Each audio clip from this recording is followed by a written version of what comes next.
WhatsApp guys, I hope you all are doing well. मैं काजल शर्मा, स्वागत है आपका क्लासेस कैंपस पर, जहां मैं लेकर आती हूं आपके लिए डेली करंट अफेयर्स का पोस्टमार्टम। तो गाइज, आज डेट हो चुकी है 6 अगस्त 2020। तो चलिए शुरू करते हैं आज का सेशन एक मोटिवेशन कोट के साथ, जो है लोग तो किसी को भी कुछ भी बोलकर निकल जाते हैं, जब हालात बदल जाएं तो लोगों के बोल बदल जाते हैं। जी हाँ गाइज, अगर आप भी दूसरों की बातों पर अपने जीवन के लक्ष्य को बदल लेते हैं तो गाइज उस समय पर आप गलत हो जाते हैं। क्योंकि जब आप अपने प्रयास कर रहे होते हैं, अपनी सफलता के लिए मेहनत कर रहे होते हैं, तो उस टाइम पे जो लोग हैं वो आपको तरह तरह की बातें बनाते हैं। लेकिन जब आप अपने लक्ष्य के प्रति दृढ़ निश्चयी होकर आप अपने लक्ष्य की तरफ बढ़ते ही रहते हैं तो गाइज, और जब आखिर में आपको सफलता मिलती है तो गाइज उन्हीं लोगों के जो आपके लिए नकारात्मक बातें करते थे, उन्हीं की जो बातें हैं वो सकारात्मक हो जाती हैं। तो गाइज, ऐसे लोगों को इग्नोर करते हुए आपको अपनी सफलता की तरफ बढ़ते जाना है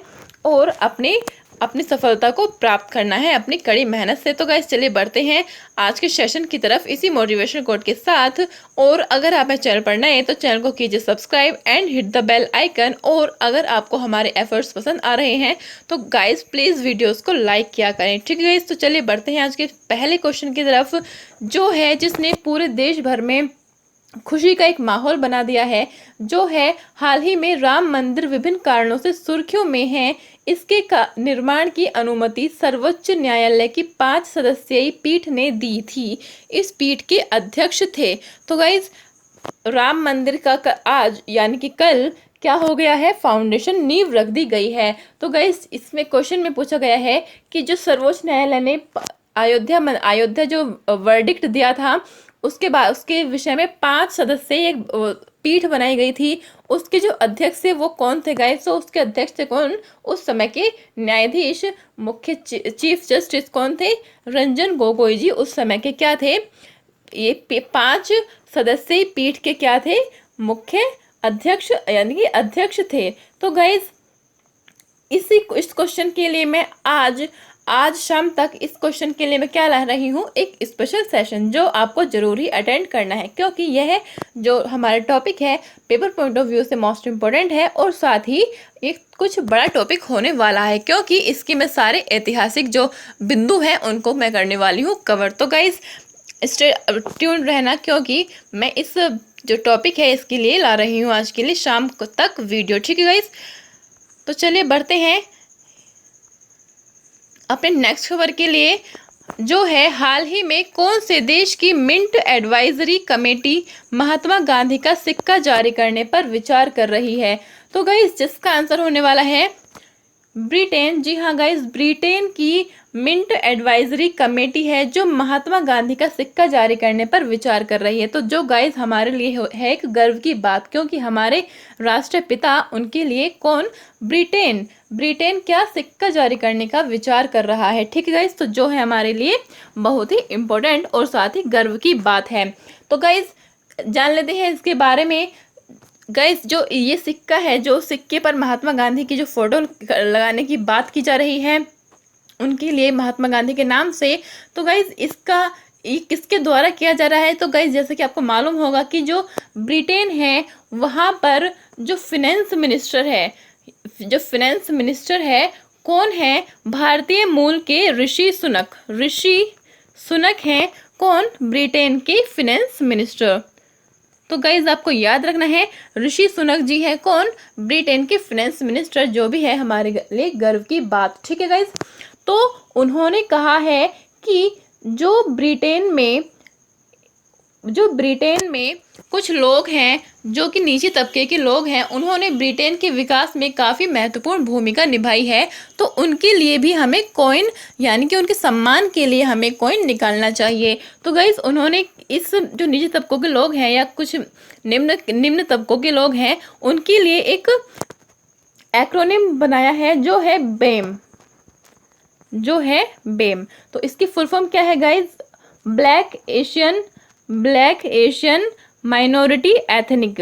ठीक है, तो ब्लैक एशियन माइनॉरिटी एथनिक, इन जो ऋषि सुनक है इन्होंने ये बताया है, एक्रोनिम दिया है बेम। तो जिसकी फुल फॉर्म है ब्लैक एशियन माइनॉरिटी एथनिक, जिसके अंतर्गत हमारे महात्मा गांधी जी को क्या इस सिक्के जारी करके हमारे महात्मा गांधी जी को क्या किया जाएगा, सम्मानित किया जाएगा। ठीक है गाइज, तो यह थी जो आपके लिए पेपर पॉइंट ऑफ व्यू से बहुत इंपॉर्टेंट होने वाली है खबर कि किस देश ने यह जारी करने का निर्णय लिया है। तो गाइज ये आपको रखना है याद। और साथ ही ऋषि सुनक जी को, जो कि कहाँ के हैं, ब्रिटेन के फाइनेंस मिनिस्टर हैं। और इसी के साथ आइए जान लेते हैं ब्रिटेन को। गाइज आपने ब्रिटेन, इंग्लैंड और ग्रेट ब्रिटेन और यूनाइटेड किंगडम नाम सुना होगा, लेकिन आपको इसमें कन्फ्यूज़न रहती होगी। तो गाइज आइए आज कर लेते हैं उस कन्फ्यूज़न को दूर। जो है गाइज ब्रिटेन 4 हिस्सों में बटा हुआ है, जिसके वो प्रोविंस कहलाते हैं, जो हैं NEWS, यानी कि नॉर्दर्न आयरलैंड, इंग्लैंड, वेल्स और स्कॉटलैंड। ये इसका जो एक्रोनिम होगा वो न्यूज़ होगा, यानी कि नॉर्थ आयरलैंड, इंग्लैंड, वेल्स और स्कॉटलैंड। ये 4 हिस्सों में बटा हुआ है ब्रिटेन। तो अब जान लीजिए कि इंग्लैंड क्या है, ब्रिटेन क्या है और ग्रेट ब्रिटेन क्या है और यूनाइटेड किंगडम क्या है। तो गाइस इंग्लैंड तो आपको जैसा दिख रहा होगा कि ये इंग्लैंड है, सिंपल। और इसी के साथ यदि हम इंग्लैंड और वेल्स को मिला दें तो क्या बन जाएगा, वह बन जाएगा ब्रिटेन। ठीक है गाइस, ब्रिटेन बन जाएगा वो। और अगर इन दोनों के साथ यानी कि इंग्लैंड और वेल्स के साथ स्कॉटलैंड को मिला दें तो क्या हो जाएगा, ग्रेट ब्रिटेन यह बन जाएगा।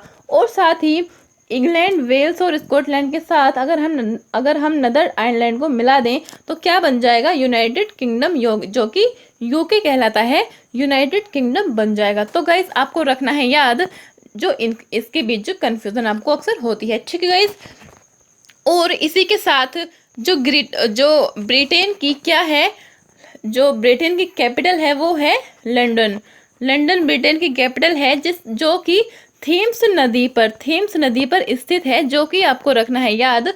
जो लंदन है वो कौन सी नदी पर स्थित है, थेम्स नदी पर स्थित है। ठीक है गाइस, तो ये आपको कुछ पॉइंट्स हैं जो याद रखने हैं। तो चलिए बढ़ते हैं अपनी नेक्स्ट खबर के लिए, जो है IPL 2020 कहाँ आयोजित करने की घोषणा की गई है, जो कि IPL संचालित परिषद के द्वारा की गई है। तो गाइस जिसका आंसर होने वाला है संयुक्त अरब अमीरात, जो कि खाड़ी का एक देश है। यानी कि IPL 2020 होने वाले हैं गाइस इस बार, और जो कि कहाँ पर, संयुक्त अरब अमीरात में होने वाले हैं। तो गाइस संयुक्त अरब जो अमीरात है, UAE है, यह आजकल बहुत ही चर्चाओं में आ रहा है, सुर्खियों में आ रहा है। किस वजह से, क्योंकि गाइस मैंने कुछ टाइम पहले एक मिशन बताया था, जो कि मार्स मिशन था, जो कि UAE के द्वारा जापान की सहायता से छोड़ा गया था। कहाँ पर, मार्स पर, जिसका नाम था होप मिशन।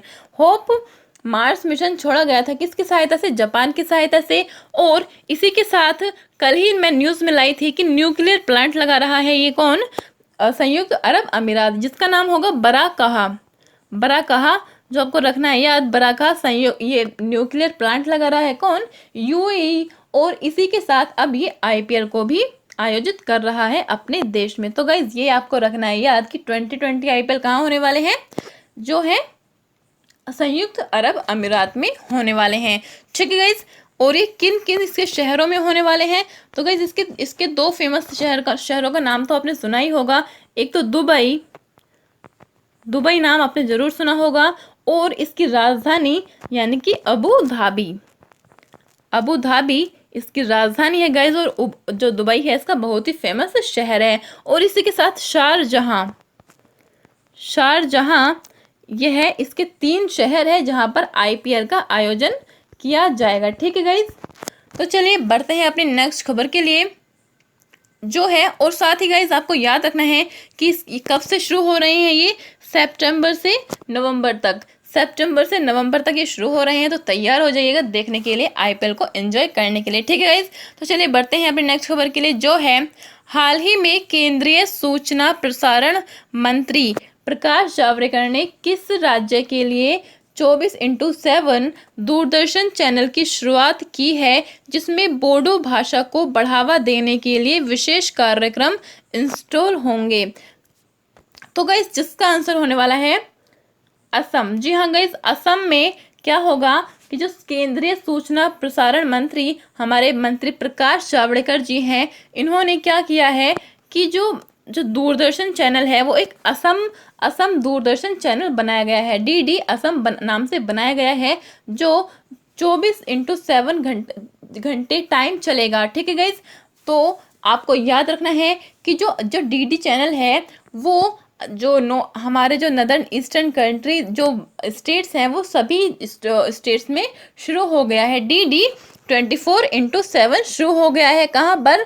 नदर्न ईस्ट के सभी राज्यों में, जो आपको रखना है याद। और इसके द्वारा क्या होगा, डीडी असम चैनल के द्वारा, कि जो असम की जो संस्कृति है उसको बनाए रखने के लिए क्या होगा, यह इस डीडी असम चैनल का शुरुआत की गई है। तो गाइस किसके द्वारा शुरू की गई है? केंद्रीय सूचना प्रसारण मंत्रालय के द्वारा। ठीक है गाइस, तो मंत्रालय अक्सर पूछ ले जाते हैं, जो कि आपको रखना है याद। और इसी के साथ आपको असम के बारे में और कुछ भी इंफॉर्मेशन जान लेनी चाहिए, जैसे कि वहाँ की नेशनल पार्क्स कौन कौन से हैं गाइस असम में? जो है काजीरंगा और मानस नेशनल पार्क हैं, कहाँ पर? असम में। और इसी के साथ यहाँ पर ब्रह्मपुत्र नदी पे एक माजुली द्वीप है, जो कि एशिया का सबसे बड़ा द्वीप है। कौन सा? माजुली द्वीप, जो किस पर स्थित है, कौन सी नदी पर स्थित है? जो है ब्रह्मपुत्र नदी पर। ठीक है गाइस, जो आपको रखना है याद। और इसी के साथ देख लीजिए असम का यह मैप, इसमें आपको दिख रहा होगा कि जो क्वेश्चन पूछा गया है उसमें बोडो लैंग्वेज को बढ़ावा देने के लिए वो डीडी असम नामक जो चैनल है वो शुरू किया गया है। तो आपको इसमें दिख रहा होगा कि जो बोडोलैंड है यह है। तो गाइस अक्सर क्वेश्चन में आ जाता है कि बोडोलैंड किससे संबंधित है, किस राज्य से संबंधित है? तो गाइस वह है असम से संबंधित। तो गाइस बोडोलैंड, जो बोडो के वहाँ पर जो इस जमीन पर इस क्षेत्र में कुछ लोग, कुछ जनजातियां रहती हैं, वो क्या करती हैं कि असम से पृथक होने की मांग करती हैं। लेकिन अभी कुछ समय पहले क्या हुआ है कि जो हमारी गवर्नमेंट है उसने बोडोलैंड की इस मांग को समाप्त कर दिया है। और साथ ही क्या किया है कि जो बोडोलैंड के जो जनजातियां हैं उनको असम के 4 डिस्ट्रिक्ट देकर उनको उनकी जो मांग है पृथक होने की उसको समाप्त कर दिया गया है। ठीक है गाइस, जो आपको रखना है याद कि बोडोलैंड की जो मांग थी उसको समाप्त कर दिया गया है। तो गाइस ये आपको याद रखना है। ठीक है गाइस, तो चलिए बढ़ते हैं अपनी नेक्स्ट खबर के लिए, जो है बायडू किस देश की नेविगेशन प्रणाली है जिसे हाल ही में आधिकारिक रूप से लॉन्च किया गया है?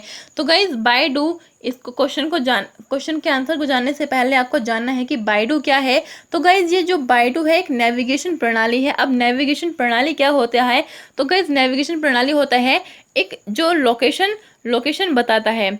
ठीक है गाइज, आपको मोबाइल में लोकेशन ट्रैक करता है, जैसे कि हम ट्रेवलिंग करते हैं हमें लोकेशन की ज़रूरत होती है। तो गाइज ये लोकेशन बताता है, क्या? Navigation system. जो आपको रखना है याद, आपको रखना है एक अंदाजा। ठीक है गाइज, तो जो बायडू है, बायडू नामक एक नेविगेशन प्रणाली है जो शुरू की गई है किसके द्वारा? चीन के द्वारा, जो कि बहुत इंपॉर्टेंट हो जाता है।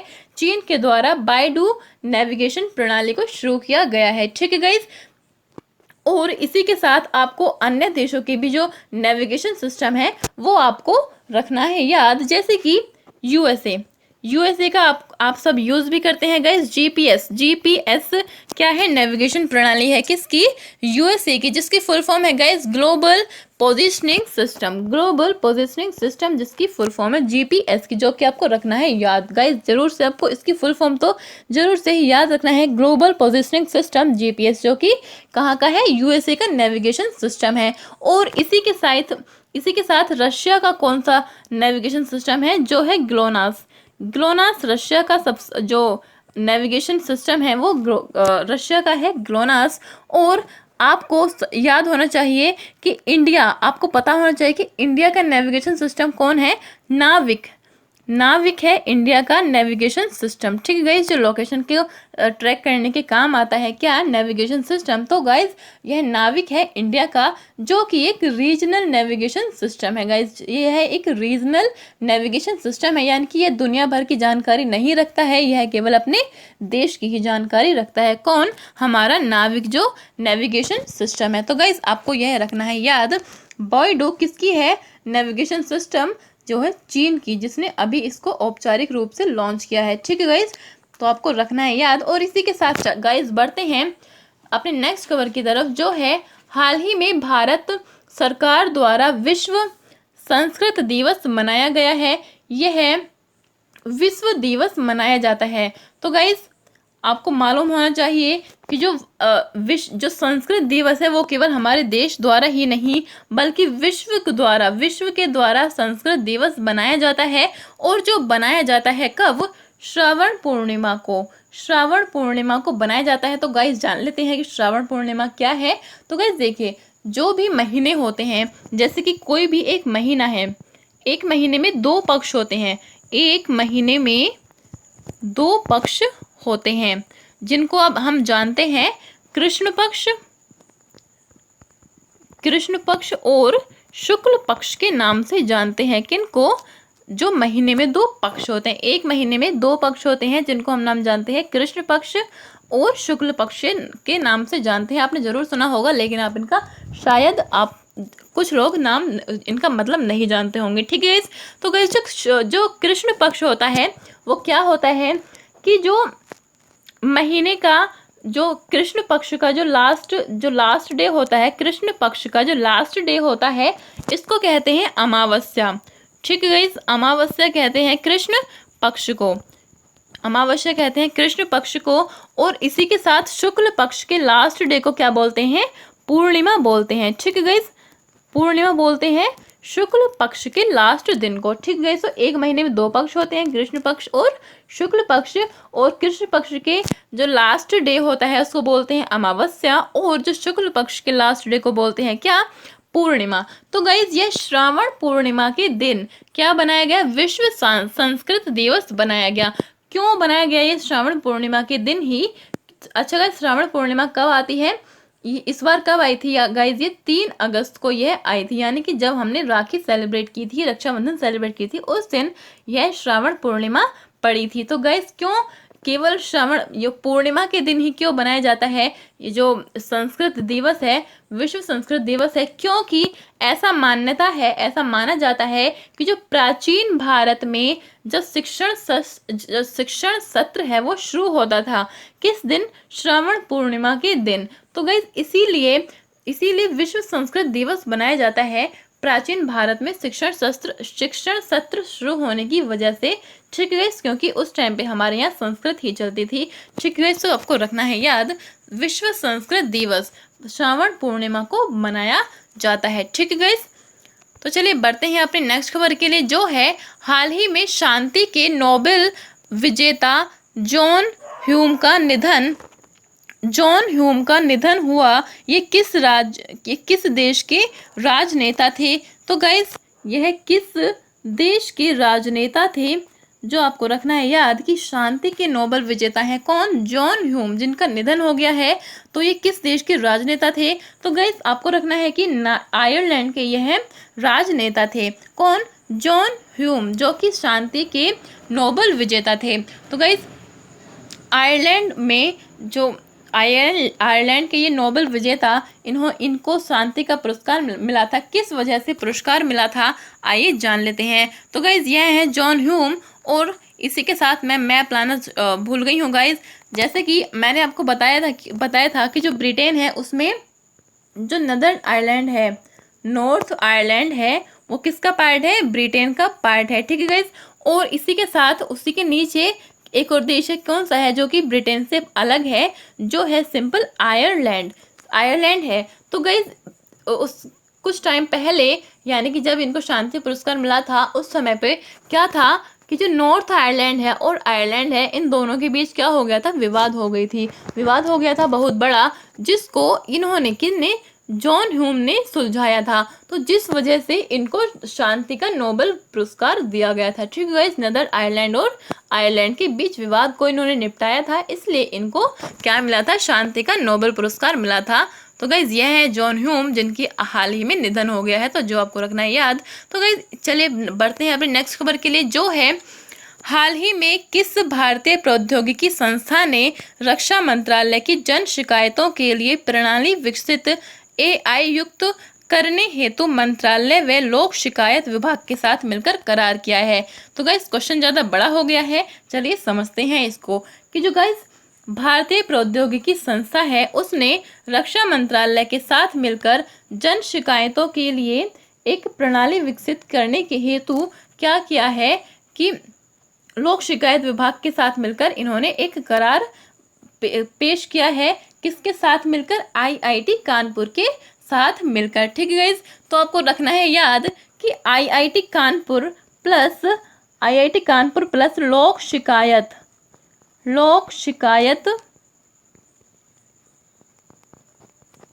शिकायत विभाग और रक्षा मंत्रालय के साथ मिलकर इन तीनों ने क्या किया है कि कुछ एक प्रणाली विकसित की गई है जो कि जन शिकायतों के लिए शुरू की गई है। ठीक है, यानी कि जो लोग हैं वो अपनी शिकायतों को इसके द्वारा अपनी शिकायतों को मिलकर उनका निपटारा कर सकेंगे। ठीक है गाइस, जो आपको रखना है याद। ठीक है, तो चलिए बढ़ते हैं अपनी नेक्स्ट खबर के लिए, जो है हाल ही में DCGI गाइस, DCGI ने ऑक्सफोर्ड यूनिवर्सिटी की वैक्सीन के दूसरे व तीसरे चरण को मंजूरी दी है। इस वैक्सीन में किस भारतीय संस्था की भागीदारी है? तो गाइस, जो DCGI जो है ये क्या है कि यह भारत की ड्रग कंट्रोल अथॉरिटी है। क्या? Drug control general of India. तो गाइस, इसकी फुल फॉर्म है drug control general of India, जो आपको रखना है याद, drug control general of India. तो गाइस, इसने क्या किया है कि जो ऑक्सफोर्ड यूनिवर्सिटी की जो वैक्सीन थी जिसका नाम था कोविशील्ड, ठीक है गाइस, कोविशील्ड जिसका नाम था, जो कि उसमें ऑक्सफोर्ड यूनिवर्सिटी के द्वारा नाम दिया गया था एस्ट्राजेनेका, और कोविशील्ड इसको जो सीरम इंस्टीट्यूट जो कि पुणे का है उसने नाम दिया है कोविशील्ड। तो गाइस, इसने ऑक्सफोर्ड यूनिवर्सिटी की वैक्सीन के दूसरे व तीसरे चरण को मंजूरी दी है। किसने? DCGI ने, जो कि जिसकी फुल फॉर्म है drug control general of India. ठीक है गाइस, इसको मंजूरी दी है। इस वैक्सीन में किस भारतीय संस्था की भागीदारी है? तो गाइस, वो है सीरम इंस्टीट्यूट। यह सीरम इंस्टीट्यूट है, कहाँ का है? पुणे का। यह सीरम जो इंस्टीट्यूट है ये पुणे में स्थित है। तो गाइस, आपको रखना है याद, जिसकी दूसरे व तीसरे चरण की इसको मंजूरी दी गई है। ठीक है, इस दूसरे और तीसरे चरण के लिए टेस्ट करने की इसको मंजूरी दी गई है, जो कि आपको रखना है याद। और इसी के साथ कुछ इंपॉर्टेंट जो फैक्ट्स हैं वो आपको याद रखने हैं कि अब तक की भारत की जितनी भी वैक्सीन बनाई है, भारत में जितनी भी वैक्सीन बनी है, आपको उनको याद रखना है, एक अंदाज़ा रखना है। तो गाइस, भारत की पहली वैक्सीन बनी थी कौन सी? जिसका नाम था कोवैक्सीन जिसका नाम था, यह भारत की फर्स्ट वैक्सीन बनी थी। किसके द्वारा? भारत बायोटेक कंपनी के द्वारा क्या बनाई गई थी? यह पहली कोवैक्सीन यानी कि कोविड-19 की वैक्सीन बनाई गई थी। ठीक है गाइस, कोवैक्सीन जिसको नाम दिया गया था। और इसके साथ ही